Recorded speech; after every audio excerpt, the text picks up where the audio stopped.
Now I'd like to call Sir Kaif to say something on this day.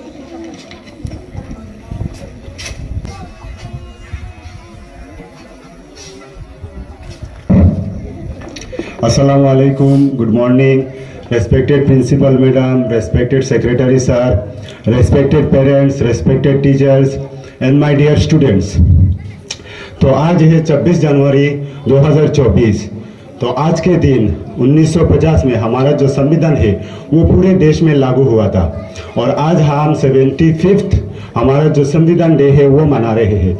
वैसे हमारा जो देश है 15 अगस्त 1947 को यानी 1947 को आज़ाद हुआ था और उसके बाद से 70+ ईयर्स हो चुका है और हमारा जो संविधान का जो ईयर्स है वो 75 हो चुका है। तो पहले बात कर लेते हैं संविधान क्या है। संविधान जो कि एक बुक है, रूल्स एंड रेगुलेशंस का बुक है, जिसमें सारा रूल्स एंड रेगुलेशंस है कि वो देश कैसे चलेगा। जैसे कि हमारा ये जो स्कूल है उसका भी अलग अलग ऐसे रूल्स एंड रेगुलेशन है। जैसे कि ये जो हमारा स्कूल है वो कब स्टार्ट होता है। जैसे कि हमारा जो स्कूल है वो 9:30 बजे से पहले सभी टीचर्स या स्टूडेंट्स को आना पड़ता है स्कूल में। उसके बाद जैसे कि है वो छुट्टी होता है 2:20 में। तो ये एक रूल्स एंड रेगुलेशंस है ना। उसी तरह और बहुत सारा ऐसे रूल्स एंड रेगुलेशंस है।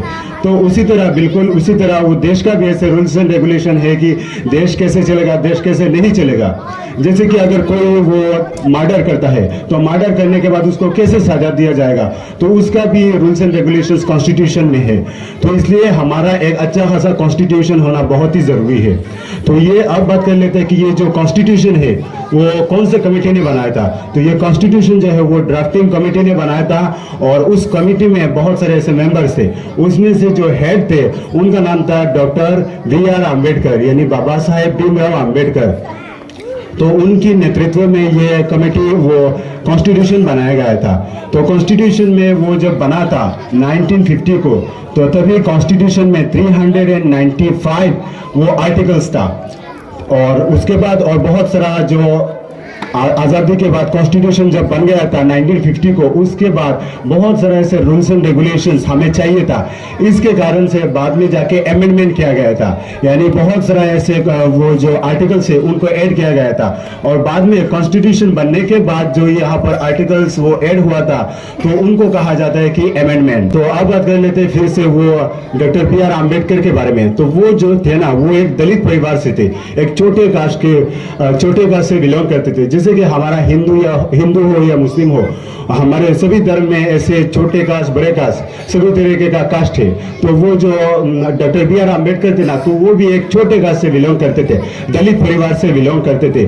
तो वो जब छोटे थे ना तो उनको ऐसे पहले के, अभी तो ऐसा नहीं है कि छोटे बड़े एक साथ क्लास नहीं कर सकते। पहले के जमाने में ऐसा था कि छोटे कास्ट या बड़े कास्ट सभी एक क्लास में बैठ के क्लासेस नहीं कर पाते, क्योंकि बहुत सारा ऐसे जैसे कि हिंदू धर्म में बहुत सारे ऐसे वर्ण था, ब्राह्मण, क्षत्रिय, वैश्य, शूद्र ऐसे था।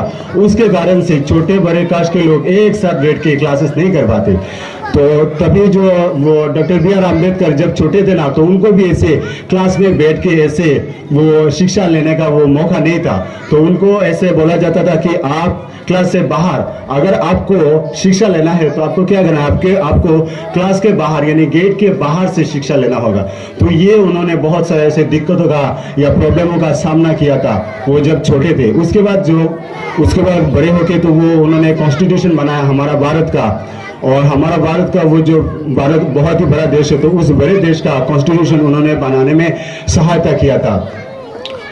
तो वो जब कॉन्स्टिट्यूशन बना रहे थे तो तभी उनके मन में ये ध्यान आया कि मैंने जो प्रॉब्लम फेस किया जब मैं छोटा था, तभी मैंने जो प्रॉब्लम्स फेस किया था, तो बाद में जाके जो दलित परिवार के लोग या छोटे कास्ट के जो लोग हैं वो बाद में जाके ये प्रॉब्लम फेस ना करे। इसके कारण से उन्होंने जब कॉन्स्टिट्यूशन बनाया था तभी उन्होंने दलित परिवार के लिए रिजर्वेशन संरक्षण रखा था, रिजर्वेशन रखा था। और उसके बाद उन्होंने महिलाओं के लिए भी ऐसे संरक्षण दिया था, जैसे कि 33% रिजर्वेशन दिया था, ताकि वो समाज में पहले के जमाने में तो ऐसा था कि महिला और जो पुरुषों में वो बहुत ही ज्यादा अंतर था, यानी महिलाओं को बहुत ही ज्यादा फैसिलिटी नहीं मिलता था। अभी के जो जमाने में हम तो सारे क्षेत्र में देखा जाता है कि महिला और पुरुष एक साथ इक्वलिटी के तौर पर वो काम कर रहे हैं। और पहले तो ऐसा नहीं था कि वो महिलाओं को पढ़ने का मौका नहीं था और उसके कारण से रिजर्वेशन वो कॉन्स्टिट्यूशन में दिया गया था। और उसके बाद से आप लोग यहाँ पर पंचायत में भी देख सकते हो, पंचायत में बहुत सारा ऐसे जो पोस्ट है ना, पंचायत है, लोकल सेल्फ गवर्नमेंट में, पंचायत में जैसे कि वार्ड मेंबर हो गया, एपी, प्रेसिडेंट, जिला परिषद, तो ये जो बहुत सारे तरीके का ये जो स्तर है गवर्नमेंट का, तो उसमें ज्यादातर अभी देखोगे कि वो महिला वो कैंडिडेट है। जैसे कि मैं हमारे इधर की बात कर लेता हूँ, जैसे कि हमारा जो वार्ड मेंबर है वो एक महिला है, उसके बाद हमारा जो वो एपी वो भी एक महिला है, उसके बाद प्रेसिडेंट वो भी महिला है, सिर्फ जिला परिषद अभी का जो जिला परिषद है वो एक पुरुष है। तो ज्यादातर हमें अभी पंचायत गवर्नमेंट में यही देखने को मिलेगा कि महिलाओं को यहाँ पर ज्यादा मौका दिया जा रहा है। पहले के जमाने में ऐसा होता था कि महिलाओं को, अगर किसी महिला का शादी होता है किसी वो पुरुष के साथ, अगर वो पुरुष मर जाते तो उसके बाद ये हिंदू धर्म में ऐसे ज्यादा होता था कि वो कहा जाता कि महिलाओं को कहा जाता था कि वो या तो अपने जो प्रति जिनको जलाया जा रहा है उसके चीते पे बैठ के मर जाए या पूरी जिंदगी शादी ना करे। तो बहुत सारे ऐसे महिला थे ना जो छोटे उम्र के थे, मान लो कि 18 या 20 साल के, तो उनको क्या करना पड़ता, या तो मर जाना पड़ता था या पूरे जिंदगी बिना शादी करके रहना पड़ता था। तो उसके कारण से कॉन्स्टिट्यूशन जब बना था तभी महिलाओं को ऐसे वो रिजर्वेशन दिया गया था। और ये जो सतीदाह प्रथा कहा जाता है, तो उसको वो जैसे कि वो राजा राममोहन राय, ईश्वर चंद्र विद्यासागर, उन्होंने इसका खिलाफ किया था और उसके बाद जाके ये बैन हुआ था, ये सतीदाह प्रथा। और उसके बाद कॉन्स्टिट्यूशन में भी महिलाओं को बहुत सारा ऐसे चीजें दिया गया था। तो आखिर में मैं एक बात, और बहुत सारा चीजें मन में था लेकिन अभी मन से चला गया है, तो अभी आखिर में एक बात ये बोलूंगा कि अच्छे और सच्चे काम वही कर पाते हैं जो गलतियों से नहीं डरते। धन्यवाद।